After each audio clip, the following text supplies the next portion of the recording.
मित्रों नमस्कार। मैं ना सोनांजलि कथा कहानी और उपन्यास के संग के साथ पुनः उपस्थित हूँ। मित्रों, इस समय मैं वाचन कर रहा हूँ उपन्यास गोरा का। गोरा, जिसे लिखा है रविन्द्रनाथ टैगोर ने। यह एक बंगला उपन्यास है जिसके मैं हिंदी अनुवाद का वाचन कर रहा हूँ। मित्रों, आज के वाचन के क्रम में आप सुनेंगे उपन्यास गोरा के भाग 37 और 38 का वाचन। तो सबसे पहले लीजिए सुनिए उपन्यास गोरा के भाग 37 का वाचन मेरे अर्थात नाथ सोनांचली के स्वर में। परेश बाबू के परिवार में सुचरिता की मौसी हरिमोहिनी को लेकर एक विकट अशांति फैल गई। उसका विवरण देने से पहले सुचरिता को हरिमोहिनी ने अपना जो परिचय दिया था वही संक्षेप में बता देना ठीक होगा। तुम्हारी माँ से मैं 2 साल बड़ी थी। पिता के यहाँ हम दोनों के लाड़ प्यार की सीमा न थी, क्योंकि हमारे घर में तब तक केवल हम दोनों कन्याएं ही जन्मी थी और कोई शिशु घर में नहीं था। चाचा काका लोगों के दुलार के मारे हम लोगों के पैर जमीन पर नहीं पड़ते थे। जब मेरी उम्र 8 साल की थी तब पालसा के विख्यात राय चौधरी परिवार में मेरा विवाह हुआ। उन लोगों का कुल जितना बड़ा था, धन भी वैसा ही था, लेकिन भाग्य में सुख नहीं लिखा था। विवाह के समय दहेज की बात को लेकर मेरे ससुर से पिता का झगड़ा हो गया था। मेरे पीहर के इस अपराध को ससुराल वाले कभी क्षमा नहीं कर सके। सभी कहते रहते, लड़के का दूसरा ब्याह कर दें, तब देखेंगे कि इस लड़की की क्या हालत होती है। मेरी दुर्दशा देखकर ही पिता ने प्रण किया था कि फिर किसी धनी के घर लड़की नहीं देंगे। तभी तुम्हारी माँ गरीब घर में ब्याही गई। परिवार बहुत बड़ा होने से मुझे 8-9 साल की उम्र से ही रसोई करनी पड़ती थी। 50-60 लोग खाने वाले थे।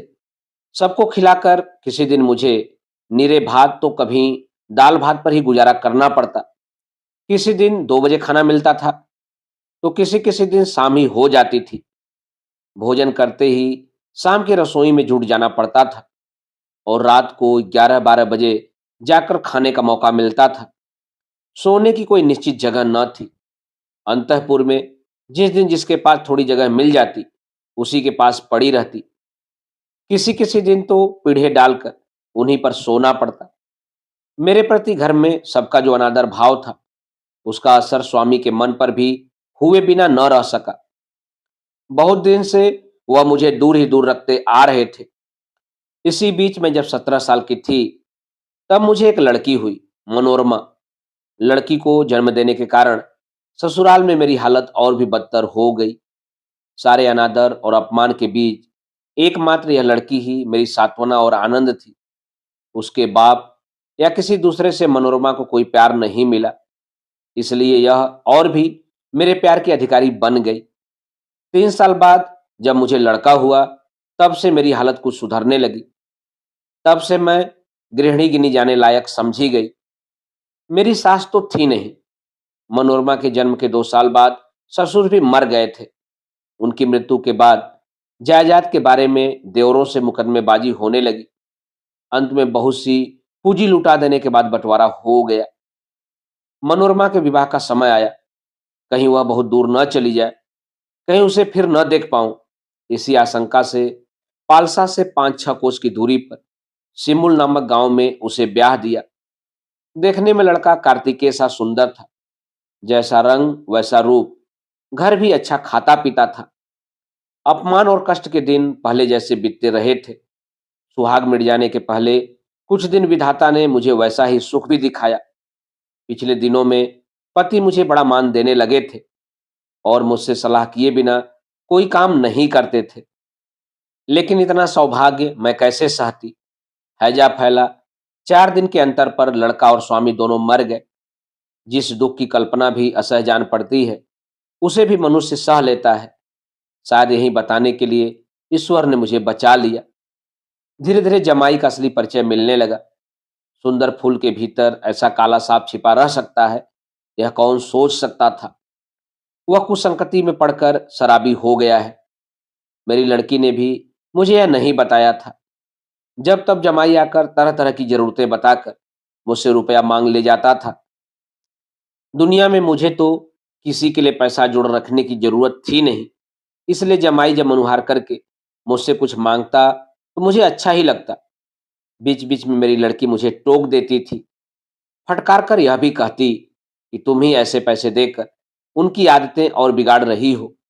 रुपया हाथ आते ही वह उसे कहाँ कैसे उड़ा देते हैं, इसका कोई ठिकाना नहीं है। मैं सोचती, मुझसे उसके स्वामी के ऐसे रुपया लेने से उसकी ससुराल वालों का अपमान होगा। इसी डर से शायद मनोरमा मुझे मना करती रहती है। फिर मुझे न जाने क्या सूझा कि मैं अपनी लड़की से छिपाकर जमाई को उसकी शराब के पैसे देने लगी।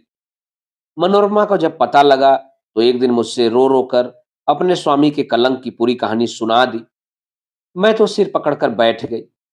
वह सब दुख की बात और क्या बताऊं। मेरे ही एक देवर की बुरी संगति और प्रोत्साहन के कारण जमाई इतना बिगड़ गया था।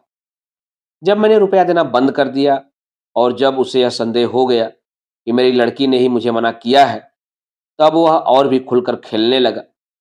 उसने इतना अत्याचार आरंभ किया तथा सभी के सामने मेरी लड़की का इतना अपमान करने लगा कि उससे बचने के लिए मैं फिर लड़की से छिपाकर उसे रुपया देने लगी।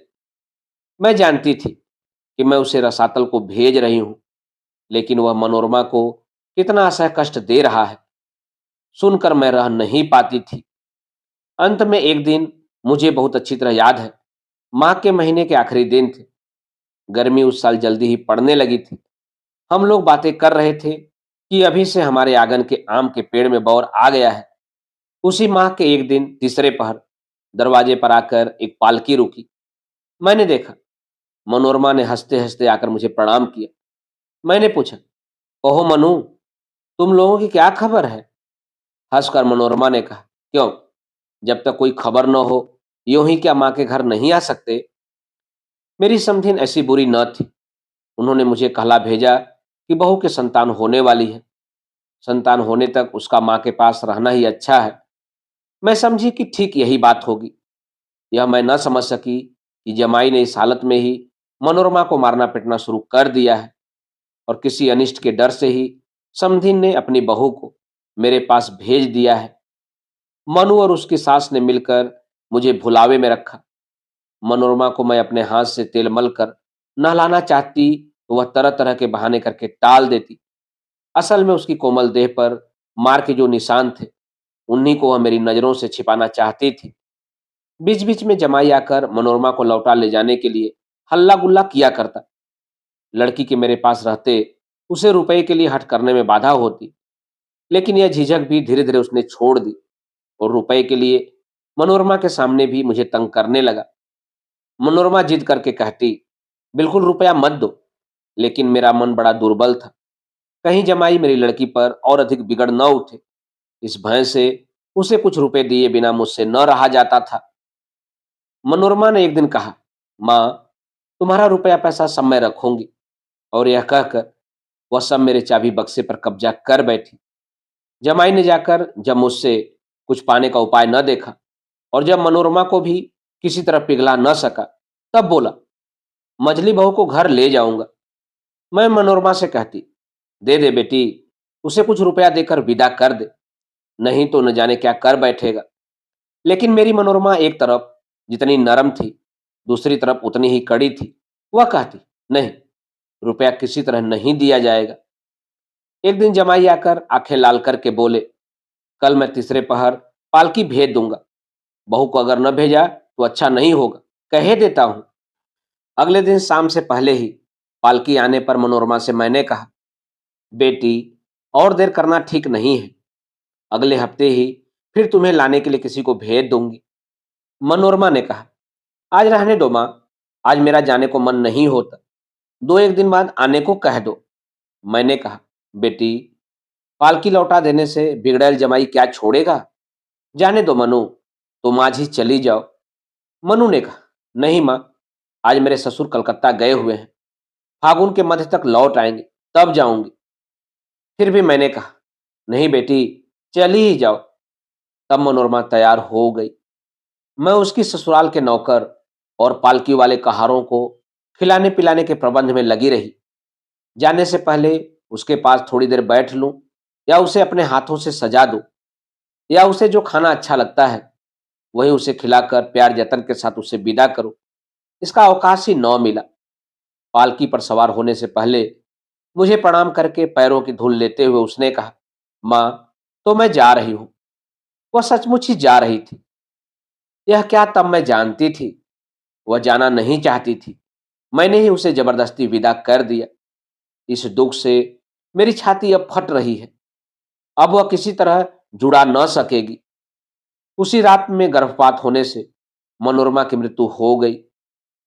मुझे यह खबर मिलने से पहले छिपाकर बड़ी शीघ्रता से उसका दाह संस्कार किया जा चुका था, जिसके बारे में कुछ कहा नहीं जा सकता, कुछ किया नहीं जा सकता, सोचकर पार नहीं पाया जा सकता, रोकर जिसे चुकाया नहीं जा सकता। वह दुख भी कैसा दुख है, तुम नहीं समझ सकोगी। समझने की ऐसी जरूरत भी नहीं है। मेरा तो सब कुछ चला गया, लेकिन फिर भी मुसीबत नहीं चुकी।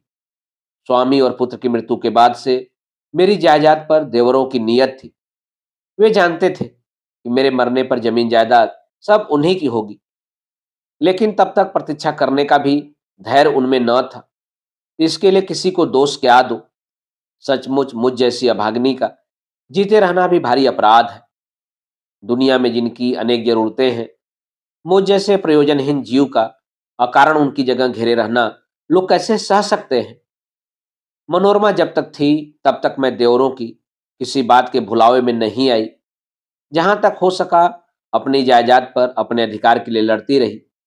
मैं जब तक जीती हूं मनोरमा के लिए रुपए जुटाती रहकर उसे दे जाऊंगी, यही मेरा निश्चय था। अपनी लड़की के लिए मैं रुपया जुटाने की कोशिश कर रही हूँ। यही मेरे देवरों के लिए असर हो रहा था। उन्हें लगता था कि मैं उनका धन ही चुरा रही हूँ। नीलकांत स्वामी का एक पुराना विश्वासी कर्मचारी था। वही मेरा सहायक था। मैं अगर अपना पावना को छोड़कर आपस में कुछ निपटारा करने की कोशिश भी करती तो वह किसी तरह राजी न होता। वह कहता, हमारे हक का एक पैसा भी कोई कैसे लेता है, देखूंगा। इसी हक की लड़ाई के चलते ही मेरी लड़की की मृत्यु हो गई। उसके अगले दिन ही मेरे मंझले देवर ने आकर मुझे वैराग्य का उपदेश दिया। बोले, भाभी, ईश्वर ने तुम्हारी जो हालत कर दी है, उसके बाद गृहस्थी में रहना अब ठीक नहीं है। जितने दिन जीना है तीर्थ में जाकर धर्म कर्म में मन लगाओ। हम लोग तुम्हारे खाने पहनने का बंदोबस्त कर देंगे। अपने कुल पुरोहित को मैंने बुला भेजा। उनसे कहा, ठाकुर, इस असह दुख से बचने का उपाय बता दो। मुझे उठते बैठते कहीं एक क्षण को शांति नहीं है। मैं मानो चारों ओर से आग से घिर गई हूं। जहां जाती हूं, जिधर जाती हूं, यंत्रणा से मुक्ति का कोई रास्ता नहीं देख पाती। गुरु मुझे हमारे ठाकुर द्वारे के भीतर ले गए और बोले, यह गोपी बल्लभ ही तुम्हारे स्वामी, पुत्र, कन्या सब कुछ है। इनकी सेवा करने से ही तुम्हारे सब दुख दूर होंगे। दिन रात मैं ठाकुर घर में ही पड़ी रहती। मैंने बड़ी कोशिश की कि अपना सारा मन ठाकुर को ही सौंप दूं, लेकिन वही न अपनाए तो मैं दूं कैसे।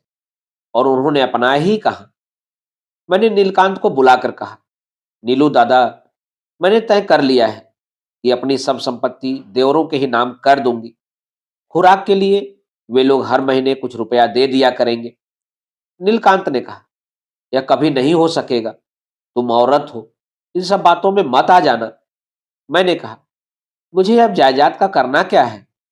नीलकांत ने कहा, ऐसा कहने से नहीं चलेगा। हमारा जो हक है उसे हम छोड़ेंगे क्यों। ऐसा पागलपन मत करना। हक से बड़ा नीलकांत को और कुछ दिखता ही न था। मैं बड़ी मुश्किल में पड़ गई। जायदाद मुझे बिस सी लग रही थी, लेकिन संसार में मेरा एकमात्र विश्वासी यह नीलकांत ही था। इसलिए उसके मन को मैं चोट कैसे पहुंचाती।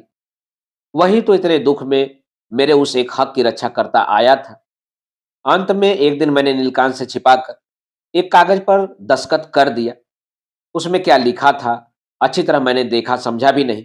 मैंने सोचा था, सही करने में हर्ज क्या है। ऐसा मैं रखना ही क्या चाहती हूँ जो किसी के ठग लेने का भय हो। सब कुछ तो मेरे ससुर का था। उनके लड़के ले लेंगे तो ले ले। लिखा पढ़ी की रजिस्ट्री हो जाने पर मैंने नीलकांत को बुलाकर कहा, नीलू दादा, नाराज मत होना। मेरा जो कुछ था मैंने उसकी लिखा पढ़ी कर दी है। मुझे किसी से कुछ लेना देना नहीं है। घबराकर नीलकांत ने कहा, हैं? क्या कर दिया तुमने? कागज पढ़कर नीलकांत ने जब देख लिया कि मैंने सचमुच अपना सब अधिकार छोड़ दिया है, तब उसके क्रोध की सीमा न रही। स्वामी की मृत्यु के बाद से मेरा हक बचाना ही उसके जीवन का एकमात्र अवलंबन था। उसकी सारी बुद्धि, सारी शक्ति बराबर इसी कार्य में लगी रहती थी। इसी के लिए मामला मुकदमा, वकील के घर दौड़ना, आईन कानून खोज निकालना, इसी सब में वह सुखी था। यहाँ तक कि अपना घर संभालने की भी उसे फुर्सत न होती थी। वहीं हक एक निर्बोध स्त्री ने जब कलम के एक झटके से मिटा दिया, तब नीलकांत को शांत करना असंभव हो गया। वह बोला, खैर, अब यहां से मेरा संबंध चूक गया, मैं चला। अंत में ऐसे नाराज होकर नीलू दादा भी मुझे छोड़ जाएंगे। मेरे ससुराल के भाग्य की आखिरी लिखत क्या यही थी? मैंने उसकी बड़ी मिन्नतें की, उसे बुलाकर समझाया, दादा, मुझ पर क्रोध मत करो। मैंने कुछ रुपया जोड़ रखा था, उसमें से अब 500 रुपये मैं तुम्हें दे रही हूँ।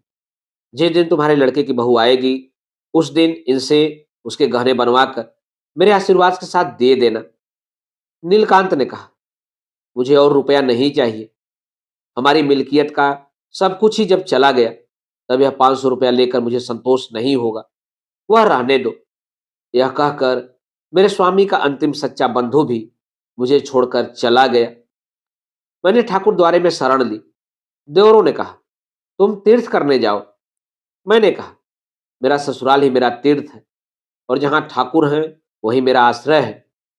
लेकिन घर के किसी जरा कोने पर भी मैं अधिकार किए रहूं, यह उनके लिए असह्य होने लगा।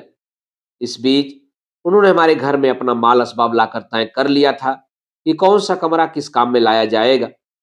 अंत में उन्होंने कहा, अपने ठाकुर को तुम ले जा सकती हो, उसमें हम लोग आपत्ति नहीं करेंगे। मैंने जब इसमें आनाकानी की, तब वे बोले, यहां तुम्हारा खर्चा कैसे चलेगा? मैंने कहा, क्यों, तुम लोगों ने जो खुराक तय की है वही मेरे लिए यथेष्ट होगी। उन्होंने कहा, यहाँ खुराक की तो कोई बात नहीं है। तब अपने विवाह के ठीक 34 साल बाद एक दिन मैं ठाकुर को लेकर ससुराल से निकल पड़ी। नीलू दादा की खोज करने जाने पर पता चला कि वह मुझसे पहले ही वृंदावन चले गए हैं। गांव के तीर्थयात्रियों के साथ मैं काशी पहुंची, लेकिन पापी मन को कहीं शांति न मिली। रोज ठाकुर को पुकार कर कहती, ठाकुर, मेरे पति, मेरे बेटा बेटी मेरे लिए जितने सत्य थे, तुम भी मेरे लिए उतने ही सत्य हो जाओ।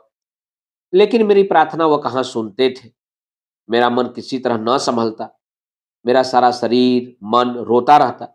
बाप रे बाप, मनुष्य की जान भी कितनी सख्त होती है।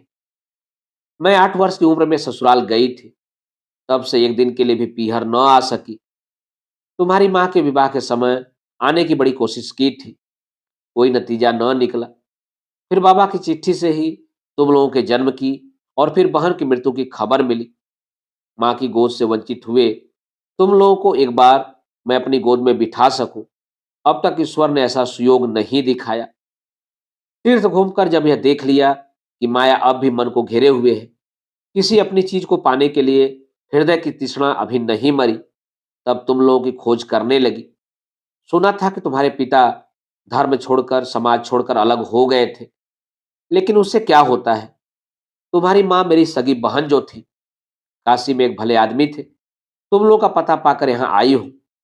सुना है परेश बाबू ठाकुर देवता कुछ नहीं मानते, लेकिन ठाकुर उन पर प्रसन्न है, यह उनका चेहरा देखते ही पता चल जाता है। पूजा पाकर ही ठाकुर भूल नहीं जाते, यह मैं खूब जानती हूँ। परेश बाबू ने उन्हें कैसे वश में कर लिया, इसका पता लगाऊंगी। जो हो बिटिया, मेरे अकेले रहने का समय अभी नहीं आया, वह मैं नहीं कह सकती। ठाकुर जब दया करें, लेकिन तब तक तुम्हें छाती से लगाए रखे बिना मैं नहीं रह सकूंगी।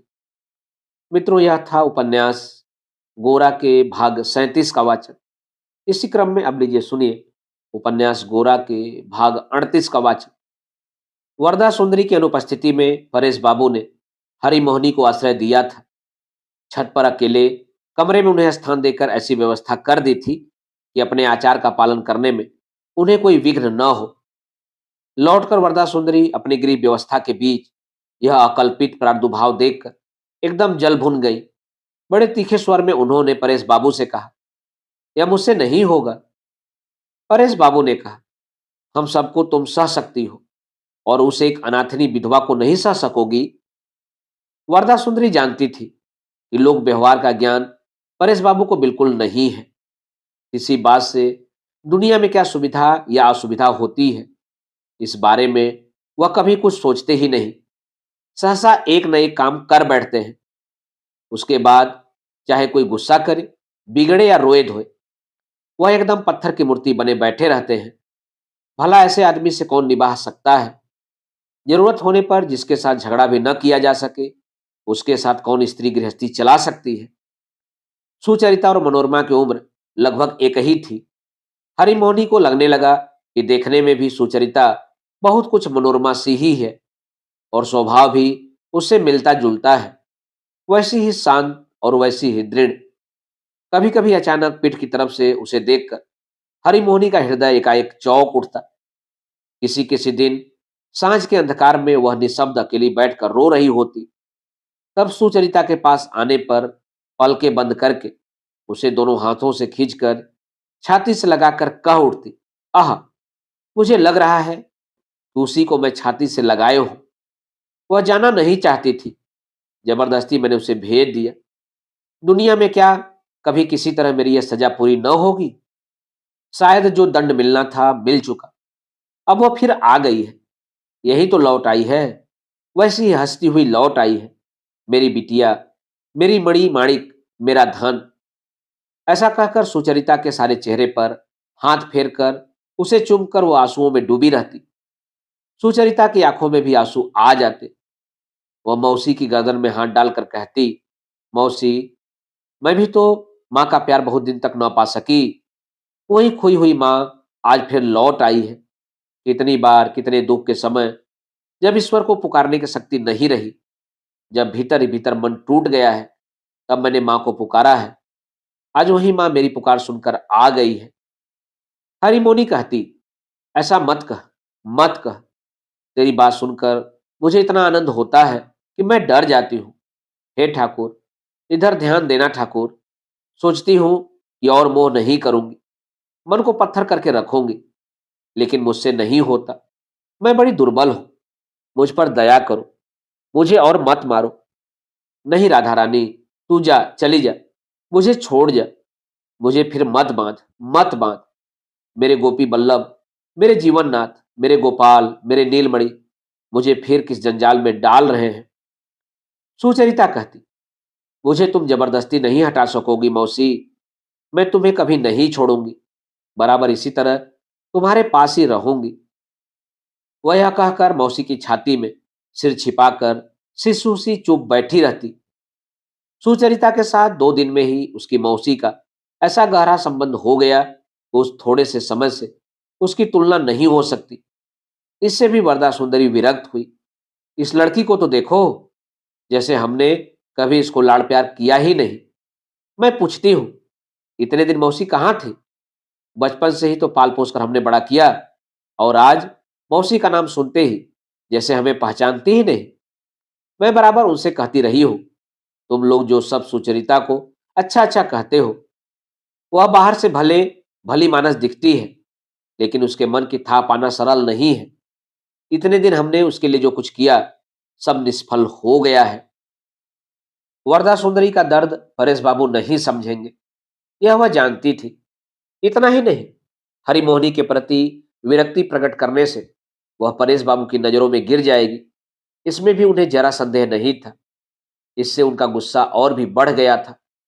परेश बाबू चाहे जो कहे, लेकिन अधिकांश बुद्धिमान लोगों की राय वरदा सुंदरी से ही मिलती है।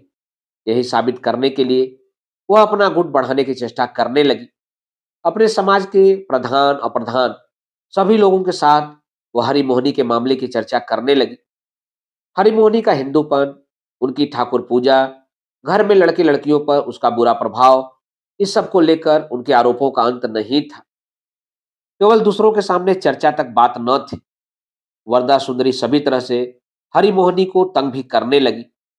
हरिमोहनी के चौका बासन के लिए जो अहिर बेरा पानी खींच देता था, ठीक समय पर उसे वे दूसरे कामों में लगा देती। उस संबंध में कोई बात चलने पर वह कह देती, क्यों, रामदीन तो है। रामदीन जात का दुसाध था। वे जानती थी कि उसके हाथ का पानी हरिमोहनी काम में नहीं लाएंगे। कोई यह बात कहता तो वे जवाब देती, इतनी ब्रह्मनाई करनी थी तो हमारे ब्रह्म घर में क्यों आई। ऐसे मामलों को लेकर उनकी कर्तव्य भावना बड़ी प्रखर हो उठती है। वह कहती, ब्रह्म समाज में धीरे धीरे सामाजिक शैथिल्य बहुत बढ़ता जा रहा है, इसलिए ब्रह्म समाज कोई काम नहीं कर पा रहा है। जहां तक उनका जोर चलेगा वह इस शैथिल्य में योग नहीं देंगी, कभी नहीं। इस पर अगर कोई गलत समझे तो वह भी उन्हें स्वीकार है, और अगर घर के लोग ही विरुद्ध हो जाएं तो उसे भी वह सिर झुकाकर सह लेंगी। दुनिया में जिन महापुरुषों ने कोई भी बड़ा काम किया है उन सभी को निंदा और विरोध सहना पड़ा है। इस बात की वह सभी को याद दिलाने लगी।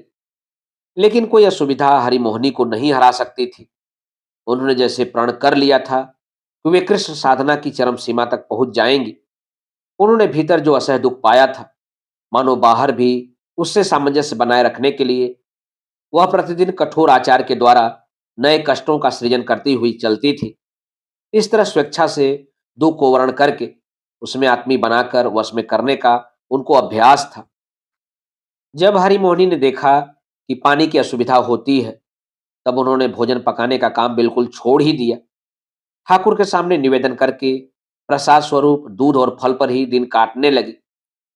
इससे सुचरिता को बहुत दुख हुआ, किंतु मौसी ने उसे यह कहकर समझा बुझा दिया, यह मेरे लिए बहुत अच्छा हुआ है बेटी, मुझे ऐसा ही चाहिए था।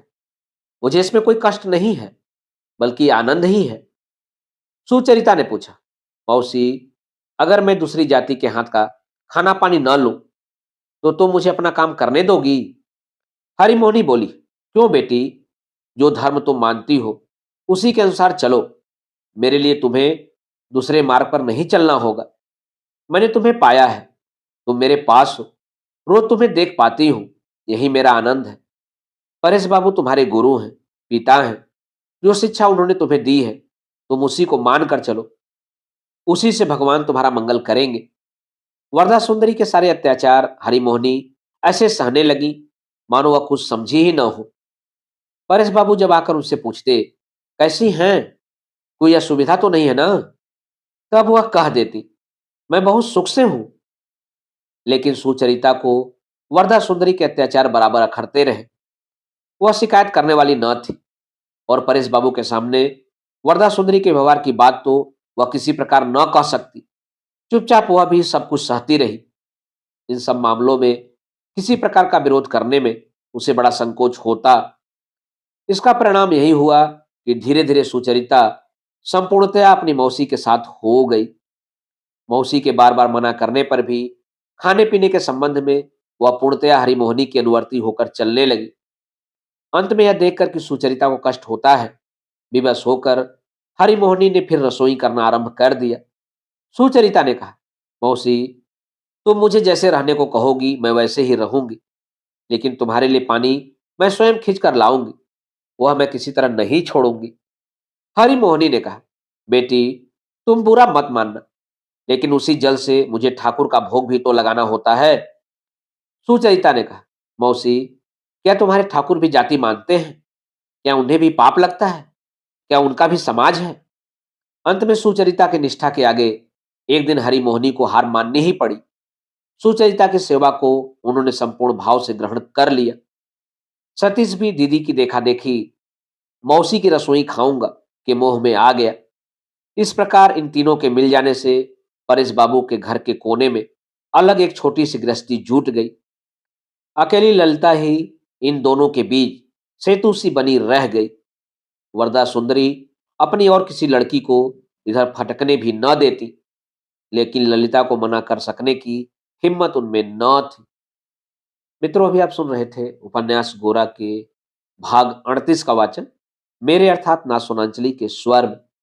मित्रों, उपन्यास गोरा के आगे के भागों का वाचन आप मेरे वाचन के अगले क्रम में सुन सकते हैं। तो जुड़े रहिए कथा कहानी और उपन्यास के साथ। धन्यवाद। नमस्कार।